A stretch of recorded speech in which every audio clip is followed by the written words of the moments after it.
जय जगन्नाथ मो cooking channel को आपण मानकु समस्त को मु बहुत बहुत स्वागत जनाऊँगी। मु आज कोबी आलू को सोरष मसला देकरी गोटे भजा प्रस्तुत करी।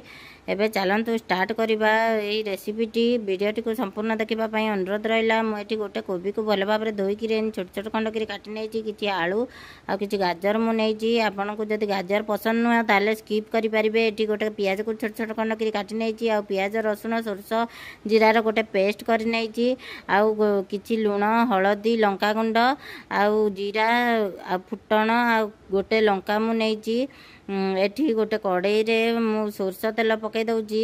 आपन को जदि रिफाइन तेल खाउतिबे ताले रिफाइन तेल पकईबे। एठी मु नेइथिबा फुटण आ जीरा को भल भाबरे एंती फुटई देबी। आउ एठी मु गोटे लंका पकईची। आपन जदि अधिक लंका खाउतिबे ताले अधिक लंका पकईबे। आउ काटी रखिथिबा पियाज को आमे पकई दबा। तापरे ताकू एपट सेपट करी भाजीबा। आमे पियाज को बेसी भाजीबानी गोटे मिनिट जेंती तार टिके कलर चेंज सेमिति ताकू एपट सेपट करी घांटीबा। पियाजर टिके कलर चेंज हो सारा पर आमे काटी रखिथिबा कोबी आलू आ गाजर को ताकू पकेइबा।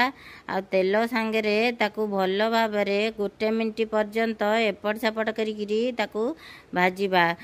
आमर परिबाटी भल भाव में तेल सांगरे एमिति टिके भाजी सारा पर ताकू आमे स्वाद अनुजाई लुण आउ हलदी पकईकरी ताकू पुणी थरे एपट सेपट करी भाजीबा।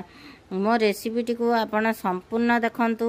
आउ एई रेसिपीटी थरे ट्रायल कर देखंतु। बहुत ही भल लागिबो। रुटी भात परोटा जो थरे भी खांतु बहुत ही टेस्ट लागिबो।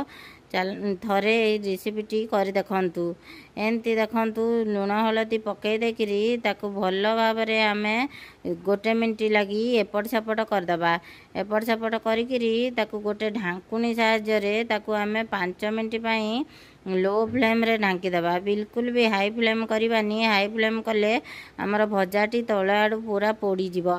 ताकू लो फ्लेम रे एंती ढांकी दबा। आ 5 मिनिट आमर 5 मिनिट हो सारा पर आमे ढांकुणी बाहर करदबा। बाहर करी देखिबा भजा आमर टिके एपट सेपट करदबा। एपट सेपट करी आमर देखिबा भजाटी दर सिझा हो सारानी। तापर आमे ता देहरे बाटी रखिथिबा पेस्ट को पकेइबा। आपन जेतिकी पेस्ट खाइबे सेतिकी पकेइबे। अधिका भी पकेइले एटा बहुत भल लागिबो। आउ बाटी रखिथिबा सोरिष मसला को पकई देकरी परिबा संगरे एंती भल भाव में ताकू गोलई नबा। मसलाटी आमर गोलई सारा पर एठी मु काश्मीर रेड चिली पाउडर नहीं। आपण राग लंका गुंड जदि खाउथिबे ताले राग लंका गुंड नेबे। एपटे लंका गुंडटी पकई देकरी ताकू भल भाव में एमिति एपट सेपट करी घांटीबा। 5 मिनिट घांटी सारा पर ताकू आमे लो फ्लेम रे 10 मिनिट पई घोड़े नबा। 10 मिनिट पर ताके ढांकुणीटा खोलिकी ताकू बाहर करी देखिबा आमर परिबाटी सिझीची कि नहीं। परिबा देखंतु आमर भल भाव में कोबी आलू आ गाजर भल भाव में सिझी साइलानी। कोबीर डांग टिके सिझिबा पई डेरी लागे सेति पई 10 मिनिट ढांकी देथिले आमे आकू। ताकू भल भाव में देखंतु आमर परिबा पूरा सिझी साइलानी। एबे आमे हाई फ्लेम रे ताकू 5 मिनिट पई ताकू एपट सेपट करदबा। जेमिति आमर भजाटी पोड़पोड़िया हो सारिबो। एबे रेडी हो गलानी आमर भजाटी। एबे गोटे जगह को आमे बाहर करदबा। मो भिडियोटी जदि आपको भल लगिला गोटे लाइक करेंगे शेयर करेंगे। प्रथमे देखुथिले सब्सक्राइब करेंगे आ पाखरे थिबा बेल आइकन बटन टी को दबे देबे जहा फल रे मो भिडियो गुड़िक आपणक पाखकू प्रथमे जाइकरी पहुँचीबो। रहूची जय जगन्नाथ।